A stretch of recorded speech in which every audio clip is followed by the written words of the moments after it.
नमस्कार विद्यार्थी मित्रांनो, आज आपण इयत्ता 10वी मध्ये गणित भाग 1 मधील तिसरे प्रकरण अंकगणिती श्रेणीमधील सराव संच क्रमांक 3.2 सोडवून पाहणार आहोत। या आधीच्या व्हिडिओमध्ये आपण सराव संच क्रमांक 3.1 सोडवून पाहिलेला आहे, तो तुम्ही पाहिलेला असेलच। तर आता आपण सराव संच क्रमांक 3.2 सोडवण्याची सुरुवात करूया। पहा, यामध्ये जो पहिला प्रश्न आहे तो कृती आहे। यामध्ये बघा, आपल्याला प्रश्न जो दिलेला आहे तो बघा, खालील दिलेल्या अंकगणिती श्रेणीवरून चौकटीत योग्य संख्या लिहा। आता इथे आपल्याला काही अंकगणिती श्रेणी दिलेल्या आहेत प्रत्येक उदाहरणामध्ये। याच्यामध्ये आपल्याला ज्या चौकटी दिलेल्या आहेत त्या चौकटी आपल्याला भरावायच्या आहेत। बघा, आता उदाहरण क्रमांक 1 मध्ये जी दिलेली अंकगणिती श्रेणी आहे तिथे बघा आपल्याला काय आहे, 1, 8, 15, 22 आणि पुढे ही कंटिन्युअस चालू राहणार आहे। बघा, यामध्ये आपल्याला ए ची किंमत काढायची आहे। ए म्हणजेच आपल्याला माहिती आहे, हा अंकगणिती श्रेणीचे पहिलेच पद असते। बघा, या अंकगणिती श्रेणीमध्ये आपण पहिले पद पाहिले तर इथे 1 हे पहिले पद आहे। परिणामी आपल्याला इथे असे म्हणता येऊ शकते की ए ची किंमत 1 आहे। म्हणजेच पहिल्या चौकटीत काय आलं तर ए 1 आलेला आहे। त्यानंतर आपल्याला T1 ची किंमत काढायची आहे। T1 म्हणजे सुद्धा पहिले पद असते। अंकगणिती श्रेणीचे पहिले पद हे आपल्याला ए किंवा T1 या दोन्ही अक्षरांनी आपल्याला दाखवता येते। आता T1 म्हणजेच 1 हीच किंमत इथे सुद्धा येणार आहे। बघा, आता इथे आपल्याला T2 म्हणजेच दुसरे पद आहे इथे 8, हे दुसरे पद येणार। आणि तिसरे पद आपल्याला T3 ची किंमत विचारलेली आहे, ती असणार आहे, बघा तिसरे पद किती आहे तर 15 आहे। म्हणजे या अंकगणिती श्रेणीमध्ये पहिल्या ज्या आपल्याला चौकटी आहेत तिथे बघा ए ची किंमत 1 मिळाली, T1 ची किंमत 1 मिळाली, T2 ची 8 आणि T3 ची 15, अशा प्रकारे आपल्याला ह्यांच्या किमती मिळालेल्या आहेत। आता आपण पुढचं जे आपल्याला या उदाहरणामध्ये आहे ते आपण सोडूया। बघा, इथे आपल्याला T2 वजा T1 ची किंमत काढायची आहे। सुरुवातीला T2 ची किंमत इथे लिहावी लागेल आणि T1 ची किंमत इथे लिहावी लागेल। बघा, T2 ची किंमत किती आहे तर 8 ही किंमत आहे T2 ची, आणि T1 ची किंमत आहे 1। आता 8 वजा 1 जी किंमत येईल ती या चौकटीत लिहावी लागेल। 8 वजा 1 ची किंमत आपल्याला मिळते 7। परिणामी 7 ही पुढच्या चौकटीत किंमत येईल। बघा, आता पुढच्या स्टेपला इथे काय दिलेलं आहे, T3 वजा T2। T3 ची किंमत आपण इथे किती घेतलेली आहे तर 15, आणि T2 ची किंमत इथे किती आहे तर 8 आहे। 15 तून 8 गेले तर आपल्याला वजाबाकी किती मिळते, 7 मिळते। बघा, आता आपल्याला ह्या ज्या चौकटी आहेत त्या आपण भरलेल्या आहेत। त्यानंतर बघा, इथे आपल्याला काय विचारलेलं आहे तर डी ची किंमत विचारली। डी म्हणजेच डिफरन्स, सामान्य फरक। ह्या बघा, यातील आपण जो सामान्य फरक जो काढलेला आहे तो किती मिळालेला आहे तर 7 हा आपल्याला दोन्ही ठिकाणी सामान्य फरक आपल्याला मिळालेला आहे। अंकगणिती श्रेणीमध्ये सामान्य फरक समान असतो। इथे बघा, आपल्याला T2 वजा T1 ची किंमत 7 मिळालेली आहे, त्याचप्रमाणे T3 वजा T2 ची सुद्धा किंमत इथे 7 मिळालेली आहे। म्हणून डी ची किंमत इथे आपण 7 आहे असे येथे लिहिलेले आहे। आता आपण पहिली कृती सोडून झालेली आहे, आपण दुसऱ्या कृतीकडे वळणार आहोत। बघा, ही जी अंकगणिती श्रेणी दिलेली आहे ती बघा कशी आहे, 3, 6, 9, 12 अशा प्रकारे ही कंटिन्युअस पुढे चालत राहणारी अंकगणिती श्रेणी आहे।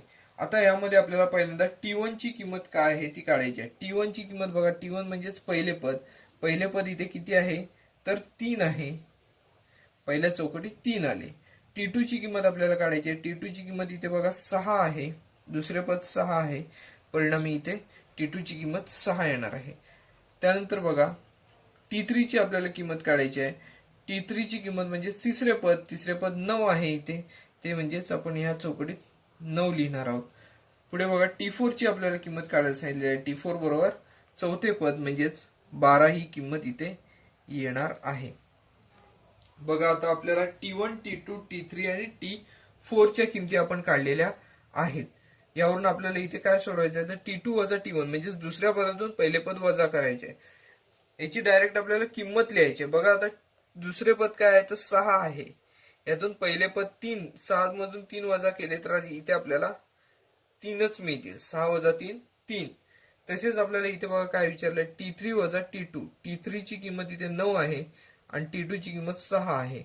T3 म्हणजेच 9 आणि T2 म्हणजे 6, 9 वजा 6 आपल्याला इथे सुद्धा 3 हीच किंमत इथे मिळेल। बघा, आता आपल्याला पुढे डी ची किंमत म्हणजे सामान्य फरक इथे किती आहे असं विचारलेलं आहे। डी ची किंमत आपल्याला सहजपणे सांगता येऊ शकते, ती म्हणजेच सलग येणाऱ्या दोन पदांमधील फरक आहे तो म्हणजेच किती 3 आहे.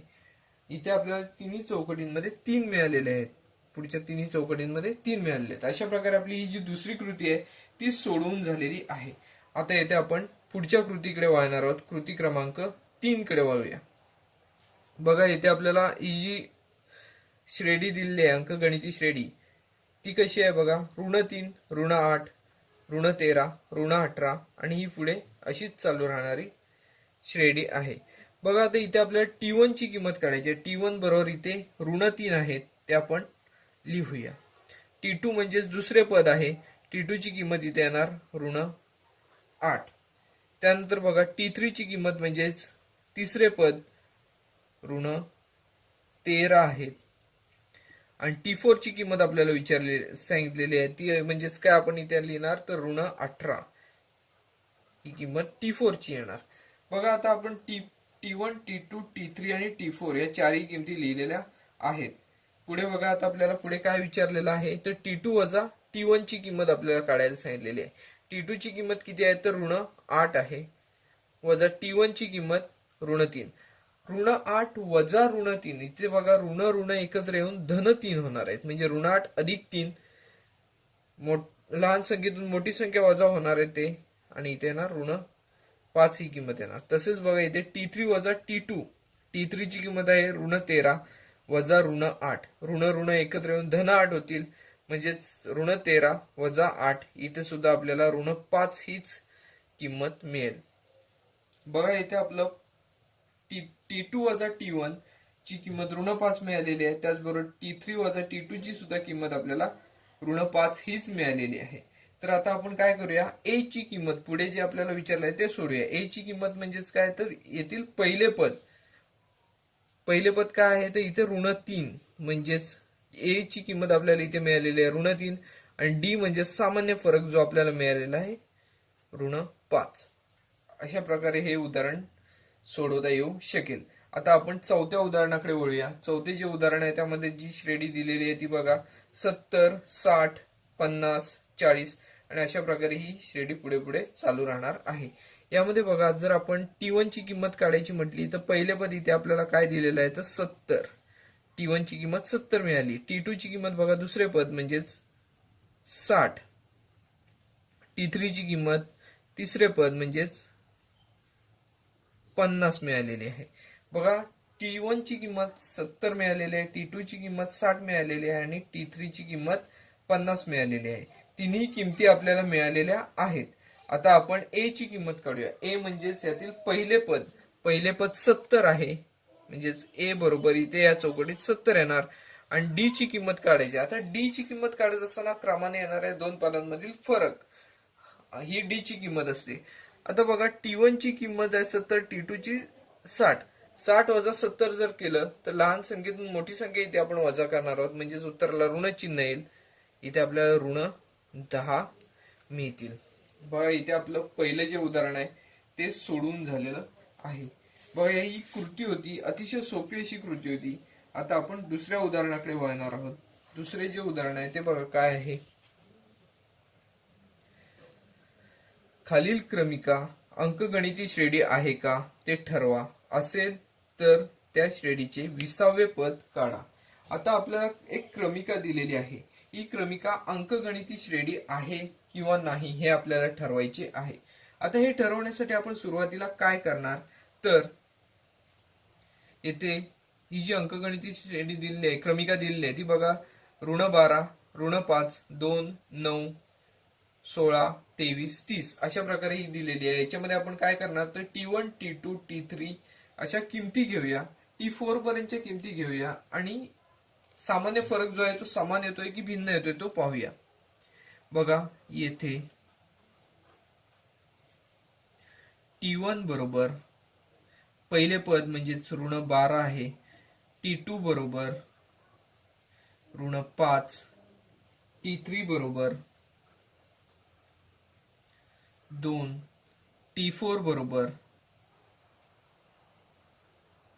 9 आणि T5 बरोबर 16. बघा एवढंच आपण घेऊया. पुढची जी पदे आहेत ती घेण्याची आवश्यकता नाहीये. सुरुवातीला आपण सामान्य फरक जो आहे तो काढूया. बघा पहिले दोन पदांमधील फरक आधी काढूया आपण. T2 वजा T1. बघा T2 ची किंमत आपल्याला ऋण 5 आहे, वजा इथे किती आहेत तर ऋण 12. बघा आता इथे आपण विचार केला तर ऋण 5 वजा ऋण 12, वजा वजा एकत्र येऊन धन झाले, म्हणजे ऋण 5 अधिक 12 म्हणजे 12 वजा 5. इथे आपल्याला जो फरक आहे तो मिळतोय धन 7 चा फरक इथे आपल्याला मिळेल. इथे बघा हे ऋण ऋण एकत्र येऊन धन झाले, म्हणजे धन 12 वजा 5 7 आलेले आहेत. आता इथे आपलं पहिल्या दोन पदांमधील फरक जो आहे तो 7 मिळालेला आहे. पुढच्या दोन पदांमधील फरक बघूया. T3 वजा T2 करून बघूया. T3 ची किंमत आहे 2 वजा T2 ची किंमत ऋण 5. इथे सुद्धा बघा ऋण ऋण एकत्र येऊन धन होणार आहे, म्हणजे 2 अधिक 5 होतील, म्हणजेच इथे सुद्धा आपल्याला फरक 7 मिळेल. 2 आणि 5 ची बेरीज 7 आहे. परिणामी आपल्याला या दोन्हींमधला जो फरक आहे, पहिल्या 3 पदांमध्ये पहिल्या 2 पद त्याच्या पुढची 2 पद यांच्यातील फरक जो आहे तो समान मिळालेला आहे. आपण अजून पुढच्या 2 पदांचा बाबतीत विचार करूया. बघा आता T4 वजा T3 करून बघूया.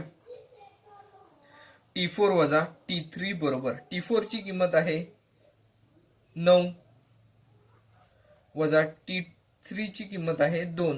9तून 2 गेले तर आपल्याला इथे सुद्धा 7 मिळतोय.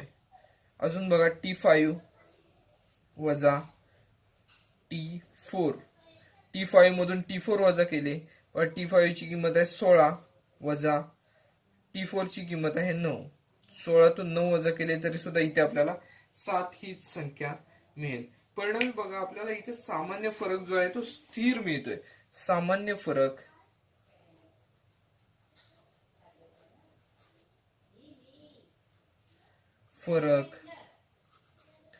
बरोबर डी बरोबर आपल्याला सर्व ठिकाणी 7 हाच मिळालेला आहे.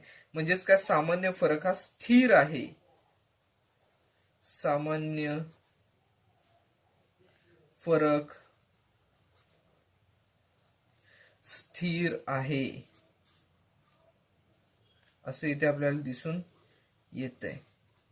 इथे सामान्य फरक स्थिर आहे, म्हणून आपल्याला इथे काय म्हणता येऊ शकतं, तर ही क्रमिका अंकगणिती श्रेणी आहे. म्हणून ही क्रमिका अंकगणिती श्रेणी आहे. अंकगणिती श्रेणी आहे असे इथे आपल्याला म्हणता येऊ शकतं. श्रेणी आहे. बघा आता आपल्याला इथे पहिला जो प्रश्न विचारला होता त्याचं उत्तर आपल्याला मिळालेलं आहे. अंकगणिती श्रेणी आहे का ते ठरवा. तर आहे असं आपण ठरवलं. आता पुढे बघा काय विचारलेलं आहे. असेल तर त्या श्रेणीचे 20वे पद काढा. आता 20वे पद काढायचं आहे, त्यासाठी आपल्याला सूत्र लिहावं लागेल. आपल्याला सूत्र माहिती आहे. TN बरोबर A अधिक कंसामध्ये N वजा 1 गुणिले D हे सूत्र आहे. म्हणजे आपल्याला T20 च किंमत काढायची, म्हणजे T20 म्हणजे T20 म्हणजेच 20वे पद. या श्रेणीचे 20वे पद जे आहे त्याची आपल्याला किंमत काढायची आहे.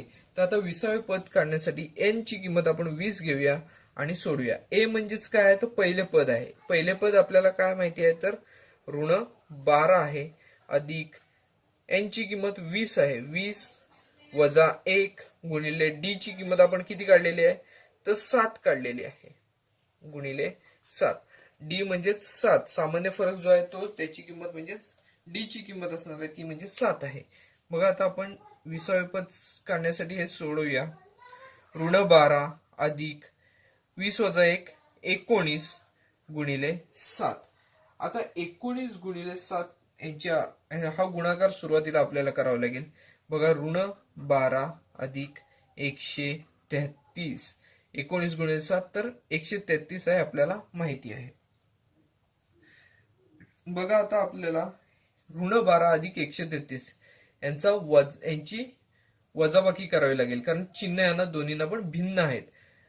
133 मधून 12 गेले तर आपल्याला इथे 121 मिळतील.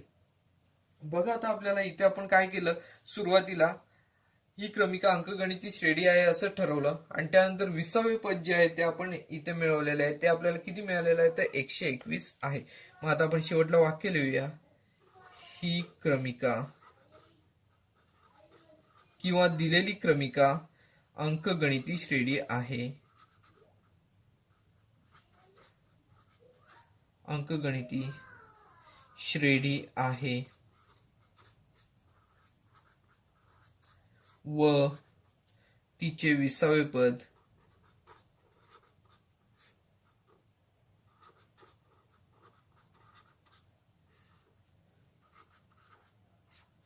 121 आहे. हे आपल्याला सोडवून या प्रश्नाचे उत्तर मिळालेले आहे. बघा आपल्याला अशाच प्रकारे पुढचेही उदाहरण सोडवायचे आहे. हे जे उदाहरण आहे ते आपले सोडून झालेले आहे. अतिशय सोपे असे उदाहरण आहे. तर आपण सराव संचातील तिसऱ्या उदाहरणाकडे वळणार आहोत. बघा तिसरे जे उदाहरण आहे ते काय आहे तर दिलेली अंकगणिती श्रेणी 12, 16, 20, 24 आहे. तर या श्रेणीचे 24वे पद आपल्याला काढायला इथे सांगितलेले आहे. आता या श्रेणीमध्ये आपण काय करणार, सुरुवातीला T1, T2, T3, T4 यांच्या किमती घेऊया आणि पहिल्यांदा D ची किंमत घेऊया आणि A ची किंमत काय आहे ती ठरवूया. बघा येथे आपल्याला A ची किंमत जी आहे ती मिळेल. पहिले पद अंकगणिती श्रेणी आहे ती आधी आपण लिहून घेऊया. 12, 16, 20, 24 अशा प्रकारे ही अंकगणिती श्रेणी आहे. म्हणजेच यामधील पहिले पद म्हणजेच A असणार आहे ते म्हणजेच 1 आहे. येथे T1 ची किंमत सुद्धा 1 आहे. T2 ची किंमत आहे 16, T3 ची किंमत आहे 20 आणि T4 ची किंमत आहे 24. तर येथे आपण सामान्य फरक जो आहे तो आधी काढून घेऊया. म्हणजेच D ची किंमत सामान्य फरक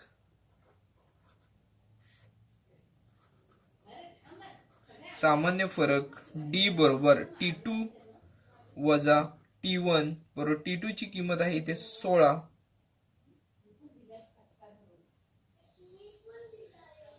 इथे बघा A ची किंमत 12 आहे, आपण 1 लिहिलेली होती.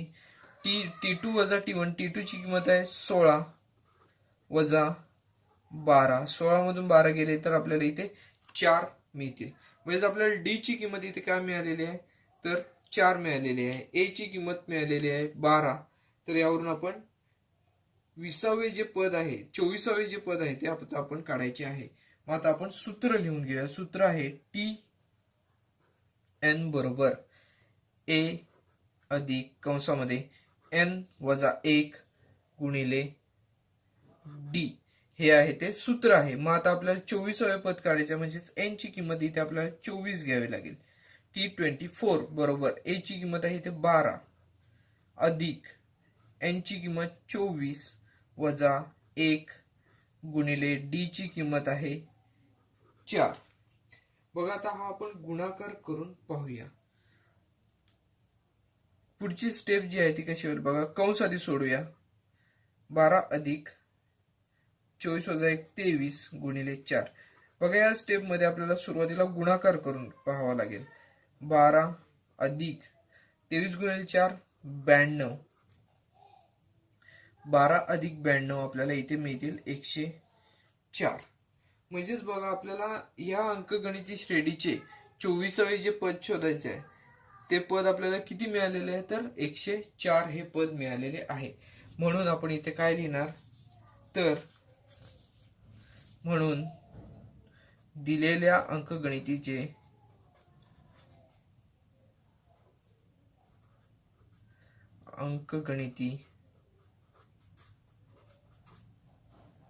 श्रेणीचे 24वे पद 104 आहे. बघा अशा प्रकारे हे जे उदाहरण आहे सराव संचातील उदाहरण क्रमांक 3 आहे ते सुद्धा अतिशय सोपे असे उदाहरण आहे. तर आपल्याला हे सूत्राच्या सहाय्याने सहजपणे सोडवता येऊ शकते. सुरुवातीला आपण काय केलेले आहे तर आपण यावरून ही जी अंकगणिती श्रेणी मिळाली त्यावरून आपण A ची किंमत घेतली. T1 T2 T3 T4 ह्यांच्या सुद्धा किमती घेतल्या. यावरून आपण सामान्य फरक म्हणजे डी ची किंमत जी आहे ती आपल्याला आपण काढून घेतलेली आहे. त्यानंतर सूत्र जे आहे एनवे पद काढण्याचे सूत्र म्हणजेच टीएन बरोबर ए अधिक एन वजा 1 गुणिले डी हे सूत्र वापरले. या सूत्रामध्ये किमती भरून आपण आपल्याला जे 24 नंबरचे पद काढायचे होते 24व्या नंबरचे पद ते आपण सहजपणे येथे मिळवलेले आहे. आता आपण सराव संचातील चौथ्या उदाहरणाकडे वळूया. सराव संचातील चौथे उदाहरण आहे ते बघा काय आहे तर खालील अंकगणिती श्रेणीचे 19वे पद काढा. येथे आपल्याला जी पदे दिलेली आहेत ती बघा. अंकगणिती श्रेणी आहे ती 7, 13, 19, 25. यावरून आपण पहिल्यांदा ए ची किंमत काढूया. ए बरोबर 7 ही किंमत आपल्याला मिळेल. T1 ची किंमत घेऊया 7. T2 बरोबर 13 दुसरे पद. T3 बरोबर 19 आणि T4 बरोबर 25 ही किंमत आपल्याला मिळेल. बघा आता आपण ए आणि त्याचबरोबर पुढची जी पदे आहेत त्यांच्या किमती घेतलेल्या आहेत. आता सुरुवातीला आपण सामान्य फरक जो आहे तो काढूया. सामान्य फरक म्हणजेच डी बरोबर T2 वजा T1 व डी ची किंमत T2 ची किंमत आहे 13 वजा T1 ची किंमत आहे 7. 13तून 7 गेली तर आपल्याला सामान्य फरक जो आहे तो 6 मिळेल. म्हणजेच इथे डी ची किंमत आपल्याला 6 आहे असं मिळून आलेलं आहे. तर आता आपण पुढच्या स्टेपकडे वळूया. ते म्हणजेच सूत्र आपल्याला लिहावे लागेल. सूत्र आहे अंकगणिती श्रेणीचे एनवे पद काढण्यासाठी जे सूत्र आहे ते बघा काय आहे तर टीएन बरोबर ए अधिक कंसामध्ये एन वजा 1 गुणिले डी. सूत्रामध्ये आपण किमती भरूया. आपल्याला 19वे पद काढायचं आहे म्हणजे एन ची किंमत इथे 19 असणार आहे. T19 बरोबर ए ची किंमत आहे 7 अधिक कंसामध्ये 19 वजा 1 गुणिले डी ची किंमत आहे 6. बघा T19 बरोबर 7 अधिक 19 वजा 1 18. 18 गुणिले 6 ह्याच्यामध्ये आपल्याला सुरुवातीला गुणाकार करावा लागेल. बघा 7 अधिक 18 गुणिले 6 18 संग 108. 108 आपल्याला मिळेल. बघा 108 अधिक 7 जर आपण विचार केला तर 115 हे आपल्याला मिळेल. म्हणजेच काय तर ह्या अंकगणिती श्रेणीचे जे 19वे पद आहे ते आपल्याला इथे सहजपणे मिळून जाईल. ते किती असेल तर 115 आहे. म्हणून दिलेल्या अंकगणिती श्रेणीचे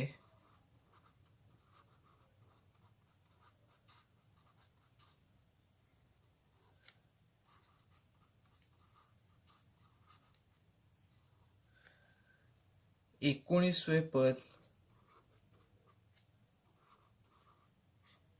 115 आहे असे आपल्याला ह्या उदाहरणावरून मिळून येईल. बघा हे उदाहरण अतिशय सोपे आहे. आपण स्टेप बाय स्टेप जसं आपण पहिलं जे उदाहरण होतं या आधी सोडवलेलं ते सोडवलं त्याचप्रमाणे हे सुद्धा उदाहरण आपण स्टेप बाय स्टेप सोडवलं आणि सोडवणं अतिशय सोपं आहे. बघा आता आपण पुढच्या उदाहरणाकडे वळूया. या सराव संचातील 5वे जे उदाहरण आहे ते बघा. खालील अंकगणिती श्रेणीचे 27वे पद काढा असा आपल्याला प्रश्न विचारलेला आहे आणि ती श्रेणी जी आहे ती दिलेली आहे बघा 9, 4, ऋण 1, ऋण 6, ऋण 11. आता या अंकगणिती श्रेणीमध्ये आपण ए T1 T2 ह्यांच्या किमती घेऊया. या अंकगणिती श्रेणीत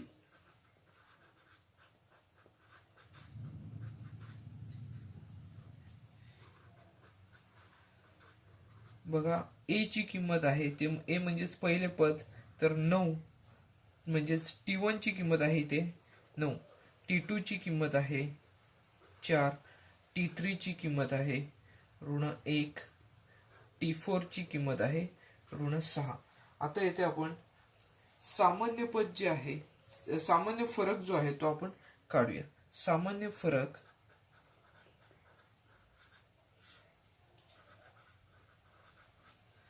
बरोबर T2 वजा T1.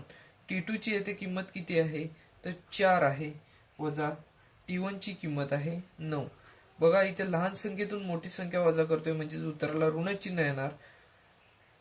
9तून 4 गेले 5 शिल्लक राहतील. म्हणजेच इथे आपल्याला सामान्य फरक म्हणजे डी ची जी किंमत आहे ती आपल्याला इथे ऋण 5 मिळालेली आहे. आता आपण सूत्र लिहून घेऊया. Tn बरोबर a अधिक कंसामध्ये n वजा 1 गुणिले d. सूत्रामध्ये किमती भरून बघा. T27 ची आपल्याला किंमत काढायची आहे. n ची किंमत म्हणजे 27 आहे, a बघा 9 आहे, अधिक 27 वजा 1 गुणिले d ची किंमत इथे ऋण 5 आहे. बघा आता आपण ही जी वजाबाकी आहे ती करूया. कंसातील 9 अधिक 27 वजा 1 26 होतील. 26 गुणिले ऋण 5 येतील.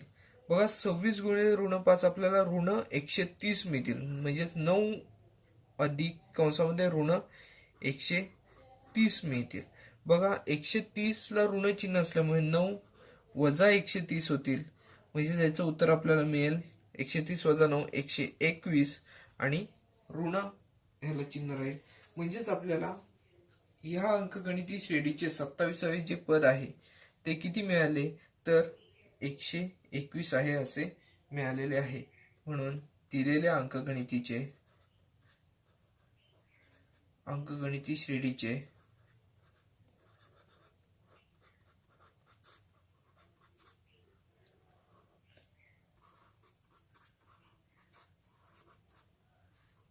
27वे पद